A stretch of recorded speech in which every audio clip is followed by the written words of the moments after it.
Hello everyone, it's Beth Packer and I'm here in Australia, so hello to all of you in sunny California, particularly to my friends in Claremont, in the Christian Science Church in Claremont. They've been such lovely, dear, warm-hearted people to deal with and to work with over the last few months, and I really have so appreciated their company, and a big thank you to them for giving us this time together today, just so that you and I can just sit still in our comfy chairs and just think through some things.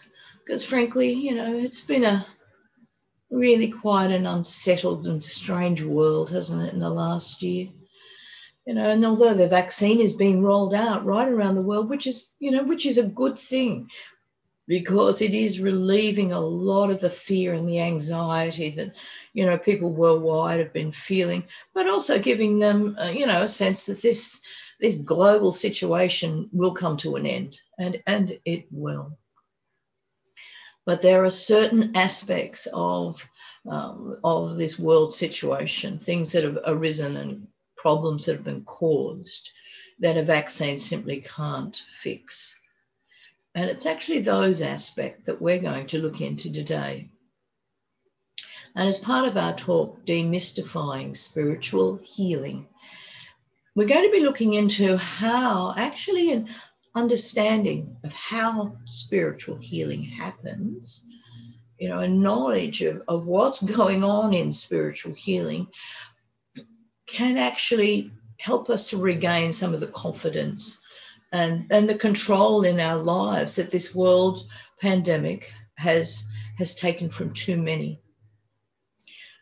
Because there is a certain aspect, a specific aspect that we're going to be looking into today. It's an aspect in our daily lives, a very important aspect that has very suddenly and very dramatically been affected. For too many, the closing of all these businesses has just simply meant that theirs or their family's entire income has literally disappeared overnight, which just simply must feel so scary for them. And that is the aspect that we're going to be looking into. We're going to be looking into supply and income.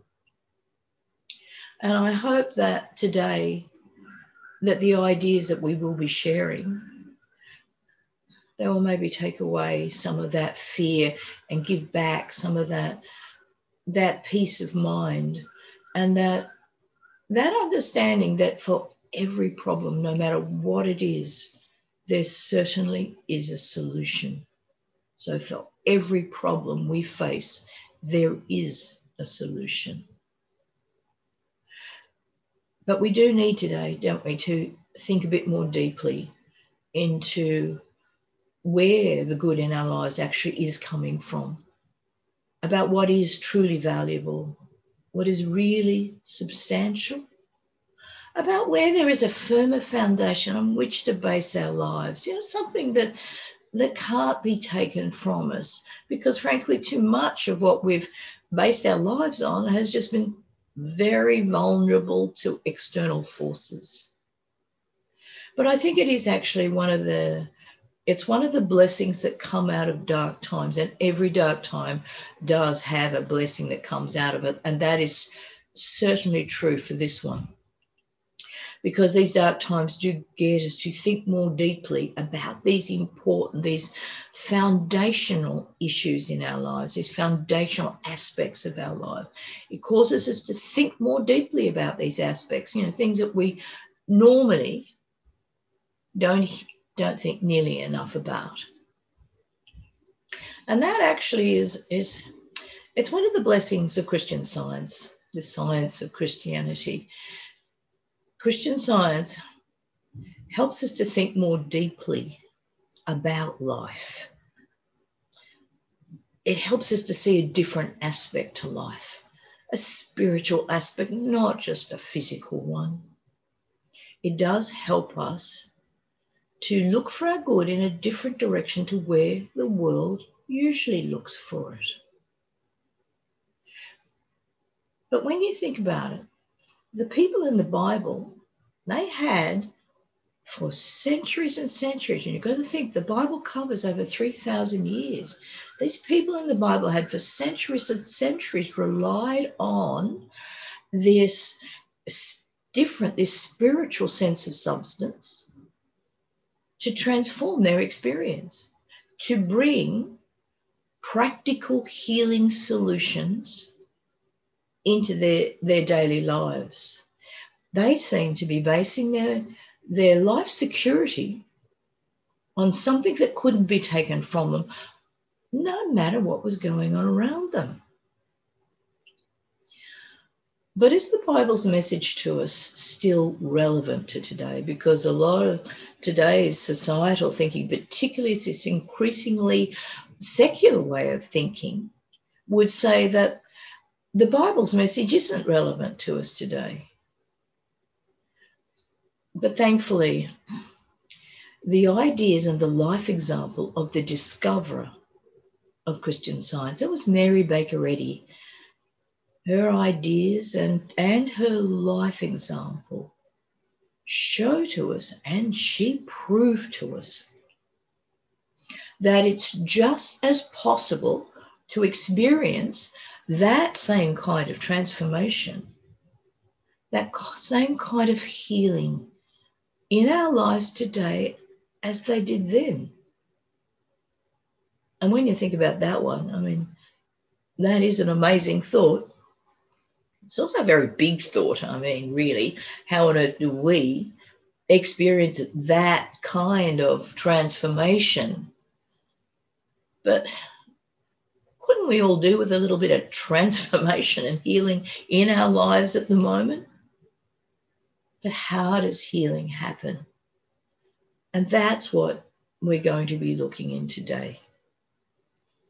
And it's just a part of exploring these ideas or these questions, looking into this different aspect to life.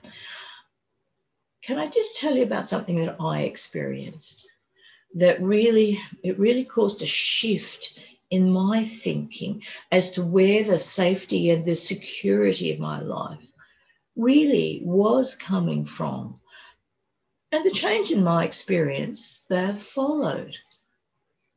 And it was when I was on my first big overseas trip, and I was traveling with friends across the centre of Norway, which, as you might know, is this vast, frozen, mostly uninhabited part of the world.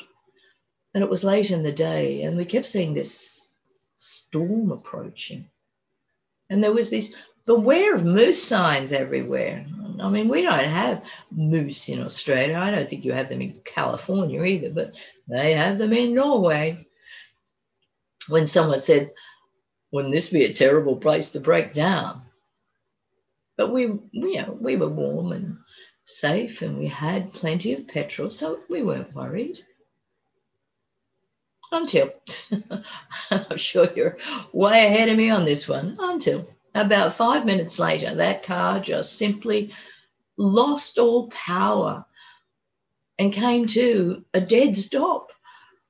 And as there was just no getting it started again, the friends decided that they should walk back to some hunters' cabins that we'd seen a kilometre or two back to find help or a phone. And I was left alone with the car. Now, it seemed like our safety and our security had just suddenly disappeared. And we were now facing the exact opposite situation. But I've been raised in Christian Science, and I went to a Christian Science Sunday school from a very tiny age. And one of the great blessings about going to Sunday school is that you are taught and equipped to understand life and to get to know God in a way that can help us more successfully handle the life problems that we all inevitably face. We've been taught to stay calm, to be still, and not to give in to fear. But just so importantly, we'd also been taught that we could confidently turn to God for help. And I got to tell you, that was a lovely thought for a child to be raised with. And in that Sunday school, we used 2 textbooks. One, of course, is the Holy Bible. Christian Science is very Bible-based, very Christian. But the other was Mary Baker Eddy's book, Science and Health, with Key to the Scriptures. That book helps us to understand that immensely important message in the Bible.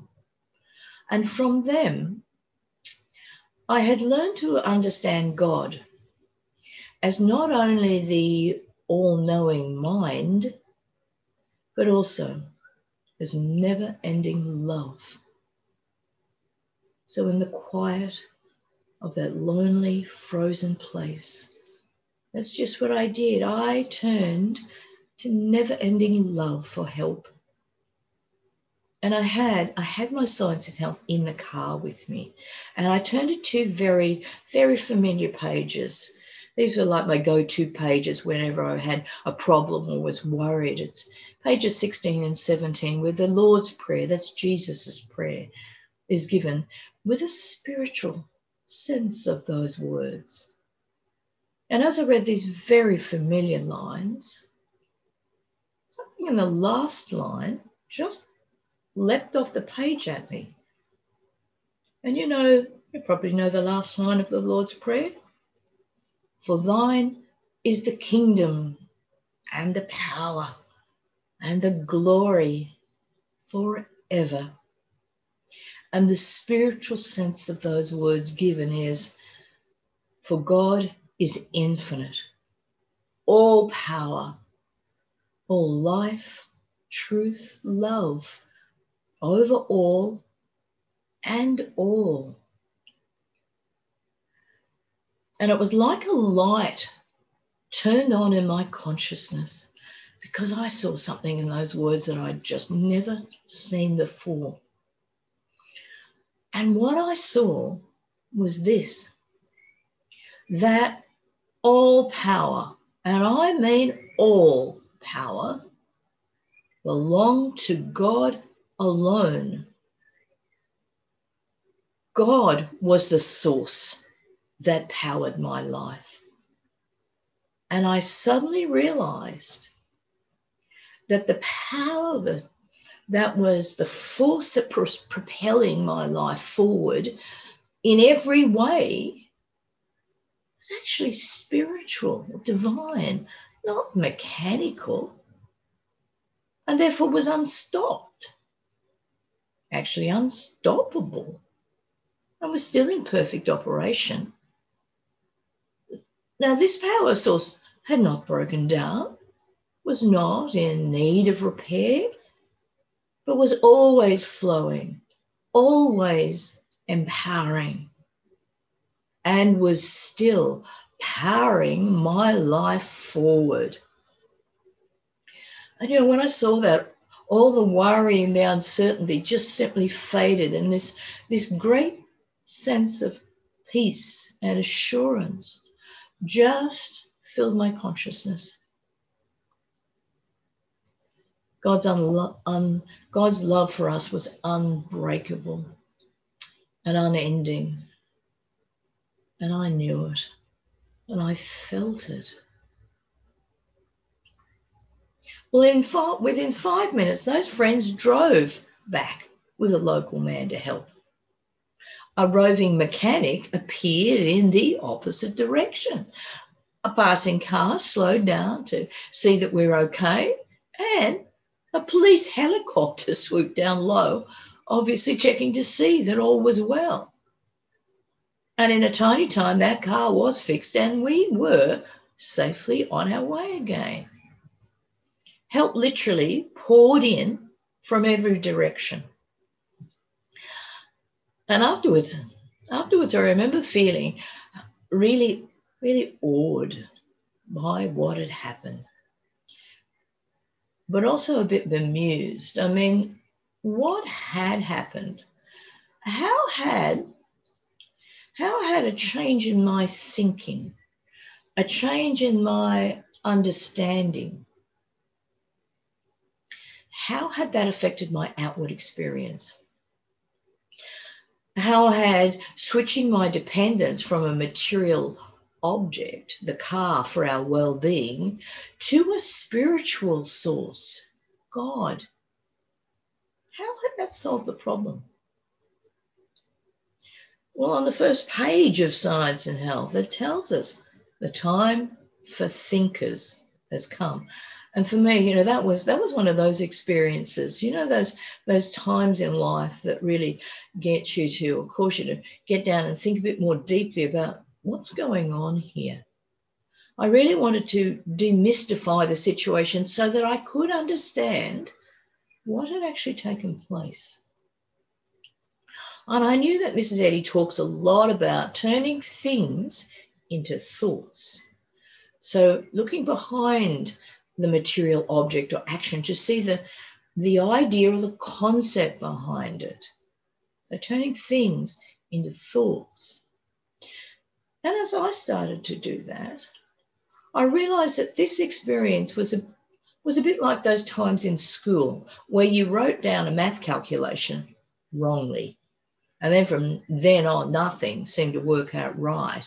But there was no use in going back and sort of tinkering with the writing on the page, trying to change that writing on the page or the screen, because the solution didn't lie there.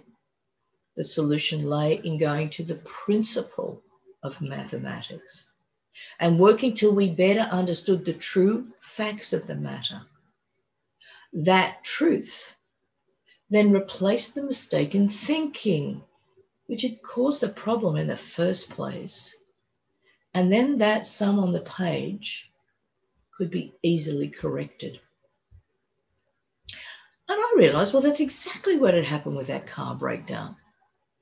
I hadn't attempted to tinker with the engine, but I'd gone straight to the principle that governed our lives, God, and understood better the invariability and ever-presence of spiritual, of divine power.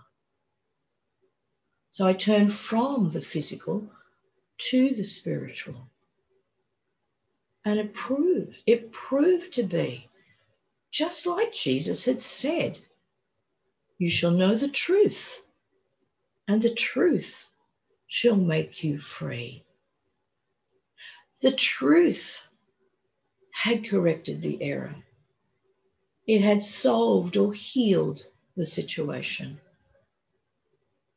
But what was that error?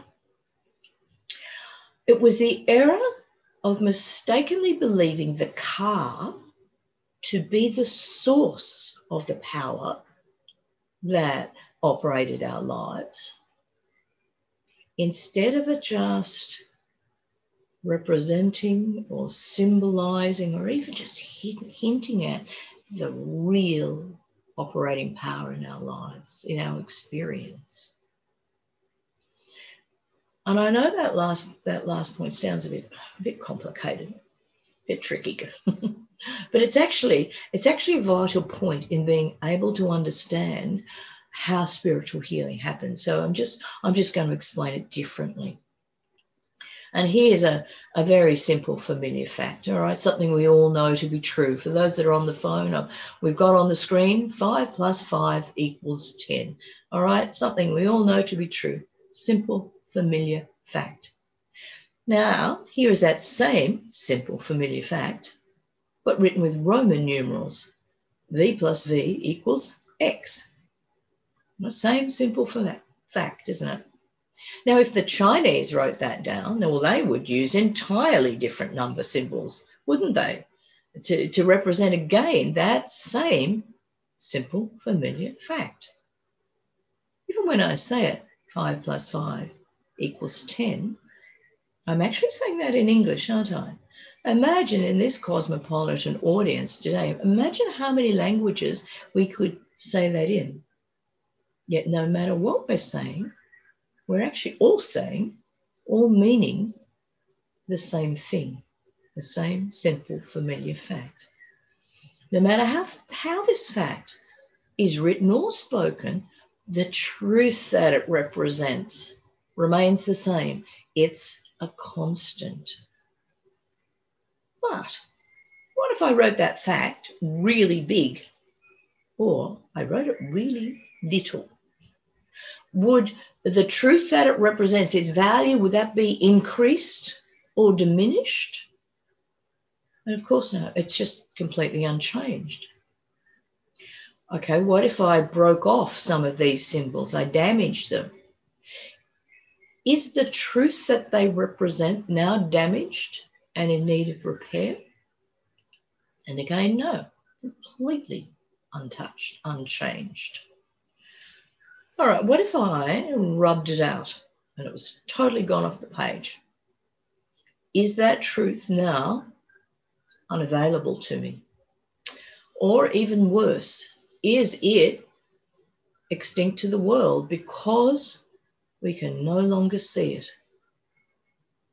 And of course not, is it? It is as infinitely available to everyone, everywhere, as it ever has been. So is there then any real value in these symbols themselves? And there actually isn't, is there? They're just symbols. Symbols that we have created to represent a certain universally true numeric principle. A principle that is, firstly, non-physical. It's not a physical thing. It is perfect, and it can't be any other way. It's indestructible. You can't do anything to it. You can't blow it up. You can't break it. It doesn't wear out, doesn't age, can't catch a virus. And it is eternally true. It always has been true, always will be true. And it is infinitely available to everyone, everywhere, always. And nobody can ever run out of it, nor can they ever be deprived of it. The only true value lies in the fact, not in the symbol that we create to represent that true fact. Now, because this is an important concept for us to think about, I'm just going to explain it a bit differently, so just bear with me. Now, this is a musical note. For those on the phone, there's a stave with a musical note. That's an A. Now, this musical note represents a certain sound, doesn't it? But is there any sound in the representation itself? And no, there isn't, is there? There's not a tinkle. In fact, it's just a mark on the page. But we have assigned to that mark the task of representing a certain sound in the harmonic scales, which are a part of the laws of music. So is music only available to those who can read or write these musical notes? And of course not. Music is freely available, isn't it, to everyone, everywhere. In fact, I don't think there's a culture on earth, from the most primitive to most sophisticated, that doesn't contain music. Music's freely available to everyone, and nobody can ever run out of it, nor can they ever be deprived of it. And you know, I did see that really beautifully one time. It was when I was lecturing in Africa. I was in fact lecturing to the largest prison in Africa, in South Africa, to 300 Zulu inmates. And before I began, they sang to me for half an hour. And it was literally like hearing the voice of angels.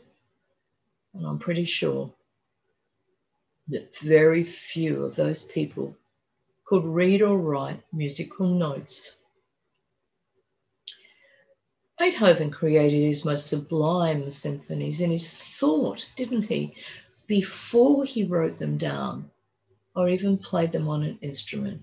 And towards the end of his life, couldn't even hear them, could he? Just as no doubt Einstein could do maths and physics in his head without the need for pen or paper or even a computer. Doesn't sound possible, does it? But it was. So let's make all this thinking relevant, all right? Let's make it our own. Let's make it practical. In Norway, the car was just the symbol, but not the source of the power that operated our lives. That power source was spiritual, not material. And therefore it could supply us with whatever solution was required to get us where we needed to go. But what was that real power source? It was God's never-ending love and care of us. That was the governing principle, the governing power in our lives. And just like any principle, divine love never breaks down. It's never in need of repair, never fluctuates, never runs out, and can never be taken from us, but is eternal, indestructible, and infinitely available to everyone, everywhere, always, throughout all times. That you and I are constantly loved by the all-knowing mind is something we can be certain of, is something we can depend on, is the most firmest, most secure foundation of all. God's love for us is unbreakable and never ending, and that we can be sure of.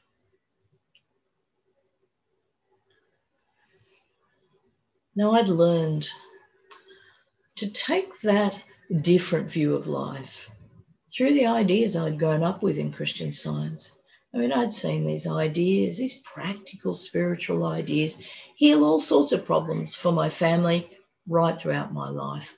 But it was actually the courage and the vision of Mary Baker Eddy, who, as I said, she discovered Christianity, this science of Christianity.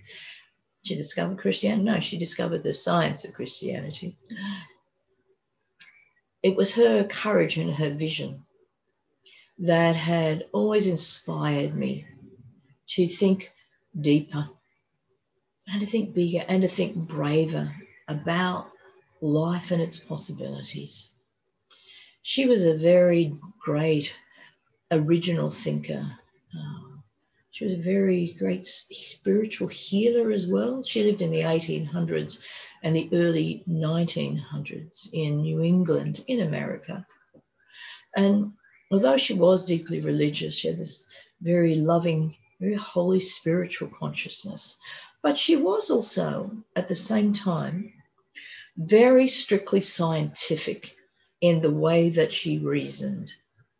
And that even for today that's an unusual combination. It's also a very powerful and very perceptive one. And she could see throughout the Bible, throughout the centuries that book covers, she could see this God principle being used consistently and repeatedly and successfully to heal all sorts of human dilemmas. Lack and danger, sickness were all healed or solved by turning to a spiritual rather than a physical source. Moses had led thousands and thousands of the children of Israel out of Egypt, wandering in the desert for decades. But by Moses' turning to God, so turning to a spiritual rather than a physical resource, by Moses' turning to God, they were all fed every day, in the morning and the evening. They even had a variety of diet. Then centuries later, now remember, principles are always true, always able to be relied on. So centuries later, during a time of terrible drought, the prophet Elisha, again by turning to spiritual rather than material resources, solved a widow woman's poverty with a never-ending pot of oil. And then still centuries later again, Christ Jesus fed 5,000 and then later on another 4,000 hungry people in the wilderness with just a few loaves and fishes. There were even basketfuls left over. Now, if Moses had tried to feed all those thousands and thousands of refugees in the desert with what was materially available to him, do you think he could have done it? If Elisha had have thought that widow woman's only source of supply was her material possessions, could he have eliminated her poverty? And if Jesus had a thought that all he had to feed all those hungry mouths was just those few loaves and fishes, do you think the end result would have been the same? But just listen to how the Bible describes that scene on the shore of the Galilean Sea. It said, when he'd taken up 5 loaves and 2 fishes, he looked up to heaven. And he blessed and brake the loaves and gave them to the disciples to set before them. And the 2 fishes he divided amongst them all. And they did all eat and were filled. And they took up 12 basketfuls of fragments and of fishes. And they that did eat of the loaves were about 5,000 men. Now, they didn't even number the women and the children in those days. So, imagine how huge that demonstration actually must have been. Now, because of that inspired logic that was so characteristic of the way that Mary Baker Eddy reasoned, she realized that it was this reliance on spirit instead of matter. So on spirituality instead of physicality, that was the key to achieving those amazing healing successes that had been recorded right throughout the centuries that the Bible covers. She realized that this God principle, because it was a principle, this God principle that they were relying on so repeatedly and consistently and successfully, because it was a principle, it was therefore available to be relied on throughout all times and to all people and under all circumstances, to bring again that same peace and healing into their lives. But when you think about it, isn't every aspect of life actually based on a set of laws, a principle or a truth? Like if we want to do our math calculations correctly, we have to understand, don't we, the principle of mathematics in order to get that check on the page, that right outcome. If we want to fly a plane, float a boat, build a building, or put a rocket ship on the moon, in every instance, we have to understand, don't we, the underlying laws, the underlying principle governing that situation in order for those actions to be successful. When you think about a building, it isn't actually, is it? the stone and the steel that is holding those structures in place, it is actually an invisible, non-physical law that's keeping them there. Well, she realized that to all life, there has to be just such a governing principle, a truth that when we understand and live it in our lives, makes our life work right. Makes our experience successful and good. And this realization that there was this underlying law or order to life, this principle, that's what led her to discover these spiritual laws that were enabling these repeated healing works in Christianity, works that up to her time had only been thought of as miraculous. It's just something that was a thing of the past and no longer possible to normal people in their normal everyday lives, which was something she actually felt was utterly inconsistent with the Bible's message to us, particularly what Jesus was showing to us and proving to us. But how this lone woman in the 1800s, now that was a time when women were not supposed to speak publicly on either religion or science. Well, how did she come to think so radically? Well, she was a New Englander, remember. And New England is that part of America where the Puritans had landed. And the Puritans are those religionists who had broken away from the materialism and political power of European religion. And they'd sail right across the Atlantic Ocean and landed in New England, where they settled. They were looking for a place where they could worship in freedom and in pure conscience. And as I say, they landed and settled. They found that place in New England. And it is out of that brave, pure, devoted mental lineage that she came. In fact, on both sides of her family, both on her mother's side and her father's side, people had started churches. But for her, the real deep, true motive in her life, it had been right from a tiny girl, was just her love for God. She just loved God. She felt a tender closeness, a caring relationship with God. And I think that outflowed into the way that she felt about the people around her, because again, right from a tiny child, she seemed to be just a true humanitarian. She was just always concerned for the welfare of the people around her. She was always giving away her lunch or her coat to some child that didn't have any. She even stood up to bullies in the playground. That humanitarian, that care for those around her was an impelling motive right throughout her life. It stayed with her right throughout her life.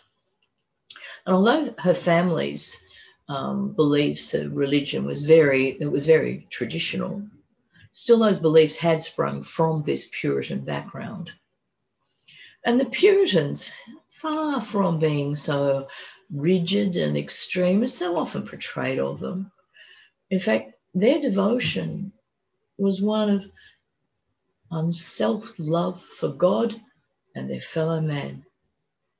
But the essence of their devotion was its practicality, how they put their beliefs, their religion, into practice in their daily lives. And really that's something that all we religionists should take example of.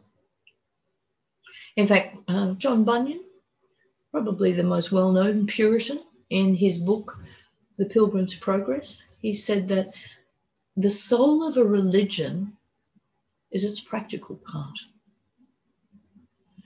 To fulfill your duty to God for a Puritan was their their entire purpose for existing, and every daily action was infused with that pure, practical, loving motive. And it was that same pure, practical, loving motive that was really the motivating force in Mary Baker Eddy's life as well. But it was her concept of God as not just being a loving God, which really has very sort of humanistic overtones. For her, God was love itself, which is actually how the Bible describes love. God, in 1 John, it says God is love. And of her sense of having a close, a personal relationship, God was not far off for her, certainly not judgmental or harsh. She had a tender relationship with her God, but that sense of God really broke her with the more harsh, traditional concepts held by her family's church. And her discovery of what she describes as the law of God or the law of good, it came from this pure, fresh heart, this different way of looking at the scriptures, this different lens of looking at the scriptures. And I think it was that way of thinking, a characteristic of thought that really it kind of separated or freed her from the stumbling blocks of traditional religious theology. But it was Jesus's healings that really convinced her that this love that she felt had to be more than a feeling. It had to be more than a theory. It had to be made practical by healing, like healing the sick and the sinning, just like he'd done, like he taught his disciples to do, like he had instructed all of us, his followers throughout all times, to do. And it was this pure heart, fresh eyes, and deep logic that really allowed her or enabled her to be the one to discover these underlying laws of Christianity that were enabling the spiritual healing to take place. And her discovery of this practical, sacred knowledge of healing, written in her book, Science and Health with Key to the Scriptures, her discovery of this sacred, practical Christianity really restored to the world this understanding of how to bring spiritual healing in our own lives. Her discovery allowed her fellow man to experience for themselves or demonstrate for themselves their God-given right to live with dominion and not just be victims to everything that the world could throw at them. For her, this was the greatest gift she could give to mankind, an understanding of God and our relationship to God that would bring peace and healing to their lives, to our lives. But when you and I look at the Bible with, clear, fresh eyes, but also a, healthy dose of logic, we can see for ourselves that the Bible's message really is pointing us to look for our good in a very different direction to where the world usually looks for it. Just listen to these. This is telling us. This is from James. It says, every good gift and every perfect gift is from above and cometh down from the Father of lights, with whom is no variableness, neither shadow of turning. And from Jeremiah, it says, the Lord has appeared of old unto me, saying, I have loved you with an everlasting love. Therefore with loving kindness have I drawn you. And from beautiful Psalms, the goodness of God endureth continually. You know, I really myself do find the Bible and Science and Health just such full of practical inspiration, practical instruction, particularly when times get tough, you know, when we really need just a helping hand to think our way through problems. And there's a statement in Science and Health that I find is a wonderful prompt. It just causes me not to get too bogged down with the problem, but to look at it differently. And this is what it says. It says, we must look deep into realism instead of accepting only the outward sense of things. So we must look deep into realism instead of just accepting what's going on around us. You know, and I was thinking about that. I mean, I think about it a lot, just this, as I say, this wonderful prompt. But I was thinking about how that deeper look into realism could help us with some of our more practical problems today. And so there is an aspect of our daily lives that I would like us now to look into more deeply, because it's an aspect of materialism that the world just screams we can't do without. But it is something that just seems so totally undependable, that just seems to come and go with the vagaries of a fluctuating world, but it seems to hold the controls of the happiness and the harmony of our lives. And that something is money.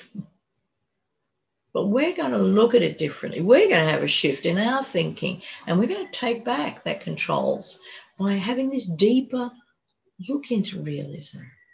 And we're going to do that by again turning things into thoughts.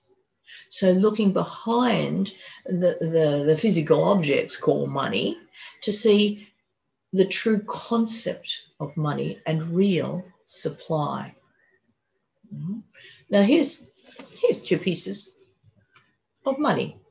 Now for those on the phone, I'm holding up a $5 bill and a $10 bill. Now one of these notes has, as I said, a higher value than the other, doesn't it?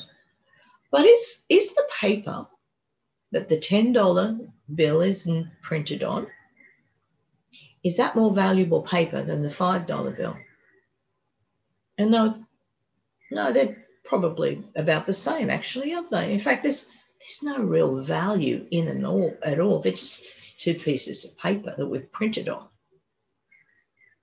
But these two pieces of paper represent different values, don't they? Right, okay, let's think about then what they're representing. What does money represent? Let's think about that one. How do we use it in society? What's its purpose? And I think it's things like exchange, isn't it? Need, and the answer to that need, supply, demand, supply. It's give and take. It's the agreed exchange between two bodies, isn't it? Now that is all the basis of business, isn't it? That's all the description of the basis of business. But we can actually step it up higher, can't we? It's appreciation, gratitude, kindness, returning kindness. And can't we take it even higher in its balance, completeness, harmony? And balance, completeness, harmony. It's love, returning love. Well, do either of these two notes, these two bills, do either of them contain any of those ideas or those qualities? No, not a jot. In fact, they're, again, just pieces of paper, aren't they? So do these pieces of paper, these bills, do they hold any control over those ideas and those qualities? Nope, they do not. They do not have any control over those ideas or those qualities, one little bit. But what about a figure in the bank, you know, an amount that we have in our bank balance? Does that dictate how many of these ideas or these qualities, this balance, this completeness, this gratitude, does it hold, does it dictate how much of that we can express? Absolutely not. It doesn't have anything to do with how much appreciation or gratitude or kindness or love that we express, does it? Those bases to business and supply. But let's keep thinking this through, because this is where we're really going to have this shift in thinking. Now, I want you all to imagine a piece of paper, all right, a white piece of paper. Can you all just see that, picture that? And on that piece of paper is written the number 5. One piece of paper with 1-5 written on it. Now, is that the only 5 I have available to me? Just this 1-5? No, absolutely not. I've got a universe of 5s, haven't I? An abundant, a never-ending supply of 5s of that right value. But what if it's written on this piece of paper, right? And she is now holding up that $5 bill again. This piece of paper has 1-5 written on it, or a few of them. Is that the only 5s I have available to me? All right, this represents 1-5, this bill. Because it's written on this piece of paper, do I now only have 1-5 available to me? Of course not. I have an infinite amount of 5s. I still have a universe of that value available to me. But what if I have only 1-5 written on my page and you have a page full of 5s? What if you have 1,000,000 5s and I only have 1? Are you now richer in that value than I am? And no, we both have an abundance, a never-ending wealth of 5, of value, don't we? What then is real substance? Think about that.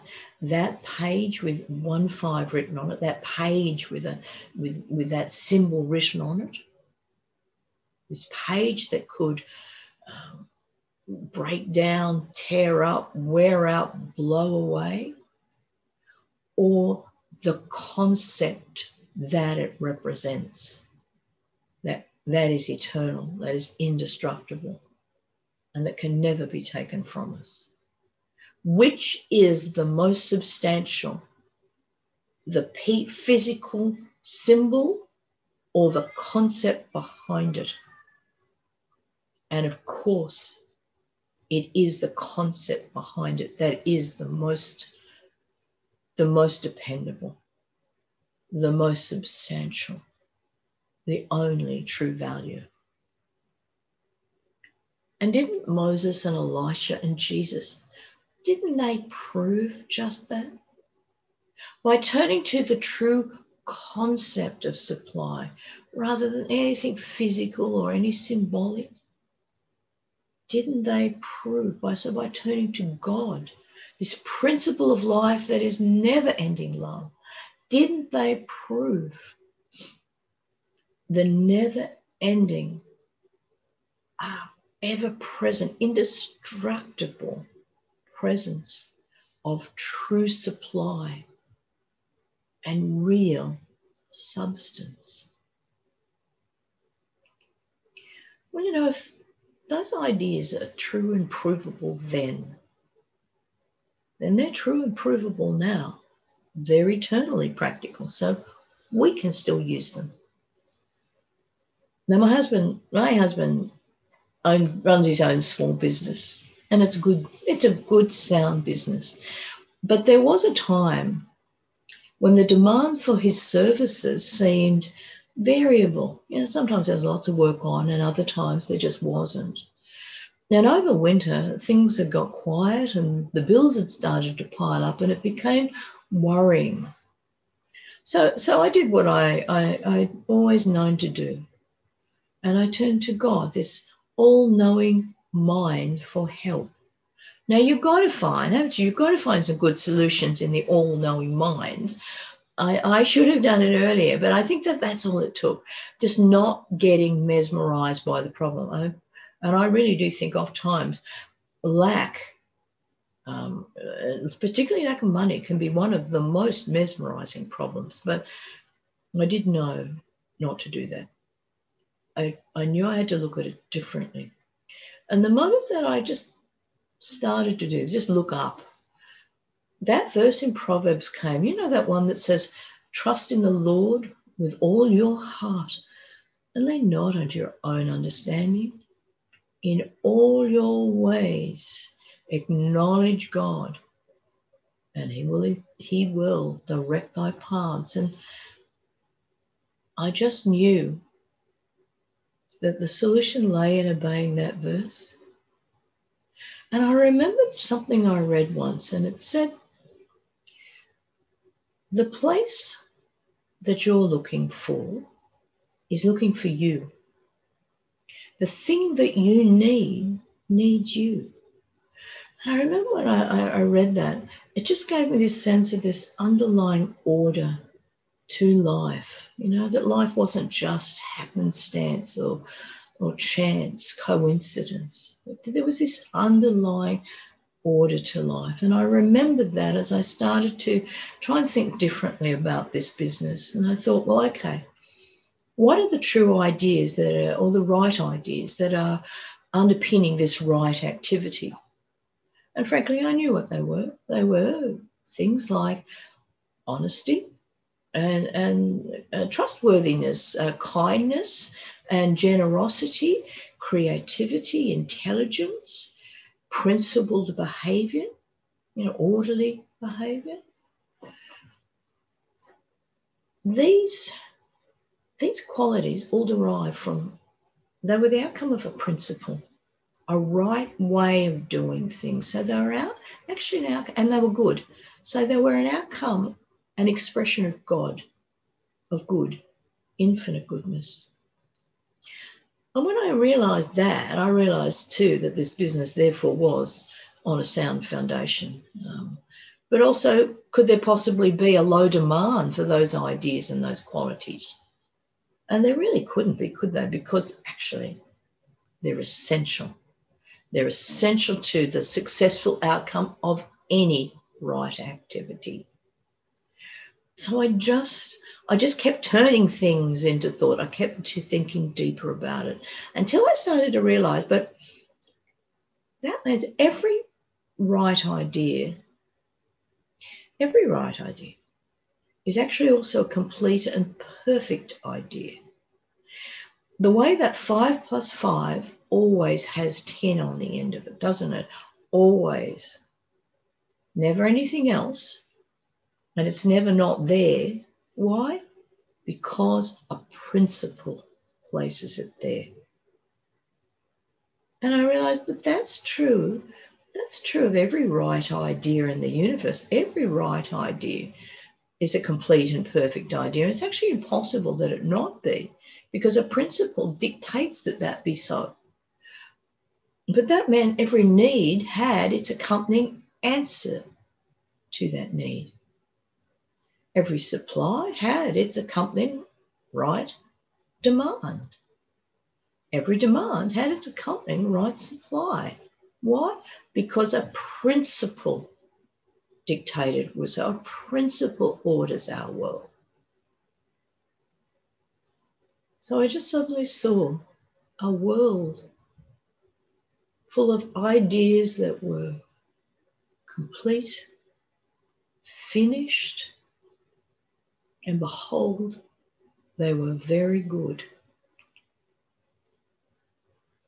This different way of looking at things helped me to see that there was no lack of anything real.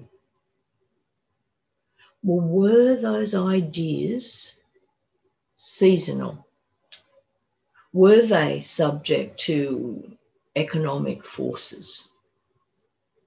Did I have to pray for God to love us more? Never. Never. So what I saw on that day. I saw a universe full of never-ending love, reflecting never-ending love. So I saw a universe full of the true concept of supply and the real concept of business. There was just so much business going on. I remember thinking, how on earth is my husband going to cope with it all? And I was traveling home at the time. And by the time I had reached home, those calls had started to come in already. And it was even a Sunday. And that business has continued to flourish and grow, and we have had our needs met. But more importantly, I just caught this glimpse of our universe being so ordered, so stable, so complete, and so abundantly good. Well, that experience for me was just like the perfect example of what Mary Baker Eddy says in her writing. She says, God gives you his spiritual ideas, and in turn, they give you daily supplies. Never ask for tomorrow. It's to know that divine love is an ever-present help. And if you wait, never doubting, you will have all you need every moment. But she also makes these very important statements in Science and Health. When she says, for right reasoning, there should be but one fact before thought, namely spiritual existence. And if men understood their real spiritual source to be all blessedness, they would struggle for a course to the spiritual and be at peace. Have you ever considered that your real spiritual source is all blessedness, not a limited amount of blessedness, all blessedness? It's a wonderful thought. So if it is so important that we look to the true spiritual concept behind the things around us, it must be equally important for us to look to the true spiritual concept of ourselves and not just accept ourselves to just be this outside physical image. And the Bible really does help us with that. It sets the standard. It gives us that ideal concept of ourselves. And it's in First Genesis, where it describes or defines man. Now, that term man is a generic term. That it means all of us. So this is a definition of all of us, of you and me, when it says that we were made as the image and likeness of God. The image and likeness of the expression and reflection of God. So infinite goodness, expression, reflection of infinite, never-ending love. I mean, just has such a sense, doesn't it, of us being so inseparably connected to God, such a close, tender relationship to God. It means that if God is the principle of life, then we are as inseparable to God as a number is to the principle of mathematics or a musical note to the laws of harmony. And Jesus constantly thought of himself like this, as having this inseparable relationship to God. And, he knew it was true for all of us all around him as well. And this ideal, this image and likeness, this divine concept of ourselves, that's actually what that term Christ means. It's who we really are. It's all we really are. When we take away the beliefs and fears that we hold for ourselves, all the beliefs and fears that the world holds for us, all the baggage and the burden of human history, when we take away all that human thinking about ourselves and we just get down to what is really true about us, there is just such a purely spiritual, purely good concept, our Christ identity. And Jesus was the highest example that we've ever seen tread the globe of what this Christly man is like. But just look what that different way, that higher way, that more advanced way of understanding life, look what that did for him. He was enabled to heal, to solve whatever human problem came within his experience, because frankly, that's what a right understanding does, doesn't it? A right understanding solves problems. He not only transformed poverty into overflowing abundance of danger, into care and safety, but also he transformed chronic ill health into full health and happiness. He was showing us that no matter what we're going through, no matter how dire it may seem to us, that the solution to all human need can be found in this spiritual view of life, this Christly understanding of seeing the world through God's eyes. He said, with men it is impossible, but not with God. With God, all things are possible. But right now, that may seem a little difficult, doesn't it? Particularly when we seem to be so bombarded daily with these fear-fueled predictions for our present and our future happiness and well-being. But it is at times like this that I just think it is so important that we get down and we take that deeper look into realism and we decide for ourselves what we think to be going on and to be real. You know, and that's really something that I do strive to do every day. Just take that deeper, that spiritual look at life. And I'm realizing more and more that because love and goodness is not material, we can no more run out of the good that we need than we can run out of maths or music. That because it's not physical, goodness is not subject, therefore, to physical forces or events. That we can no more run out of the good that we need than we can run out of God's love for us. God is love and expresses that love to us and through us, and more accurately, as us. And that's why we can never be separated from it, because it is who we really are. It is our Christly identity.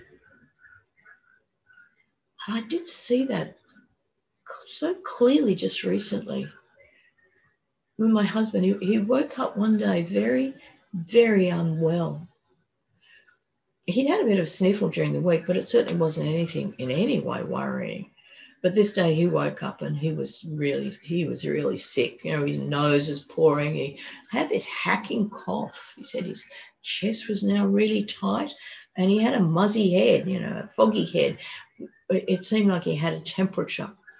He seemed to be exhibiting certainly the symptoms described as coronavirus.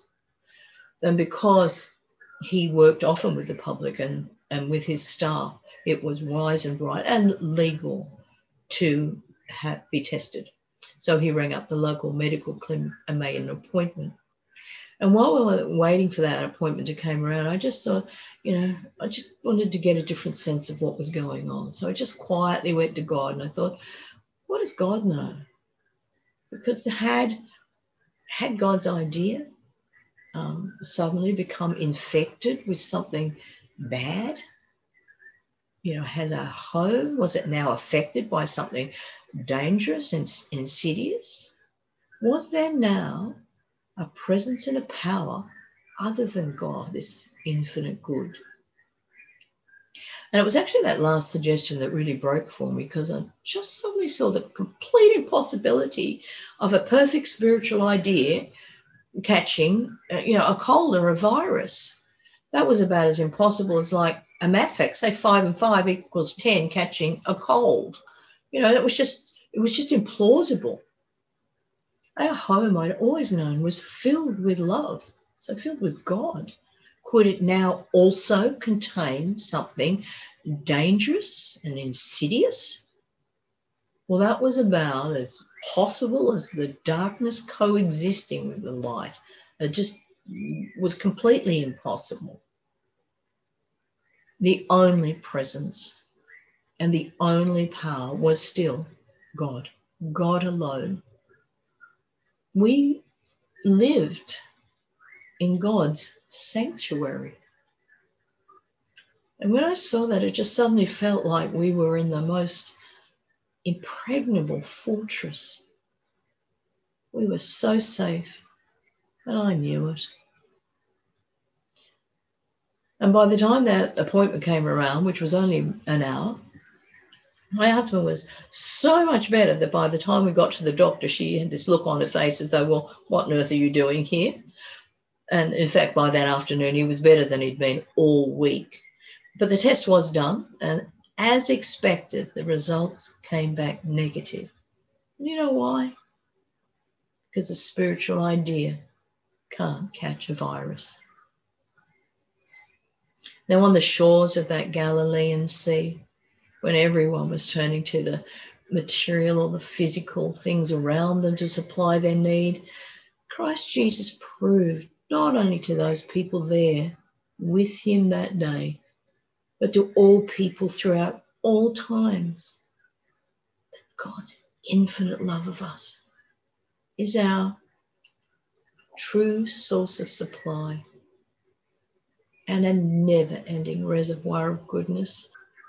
And now, through Christian Science, Mary Baker Eddy's discovery of these underlying laws of life and of healing allow us to experience this same infinite goodness, assuring us always that our present and our futures are safe and secure, because God will never stop loving us. And I just wanted to leave you with these final glorious promises from the Bible and Science and Health. From Malachi, prove me now herewith, saith the Lord of hosts, if I will not open you the windows of heaven and pour you out a blessing, that there shall not be room enough to receive it. And from Science and Health, divine love always has met and always will meet every human need. God bless you. And thank you for being with me today.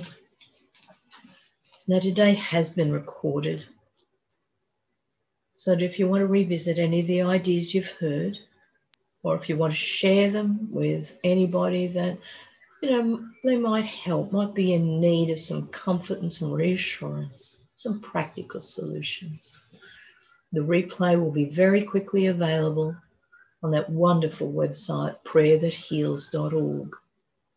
So, as I say, if you want to revisit or if you want to share, you'll soon find it available to you. But for right now, Thank you for being with me. And God bless you always. Thank you.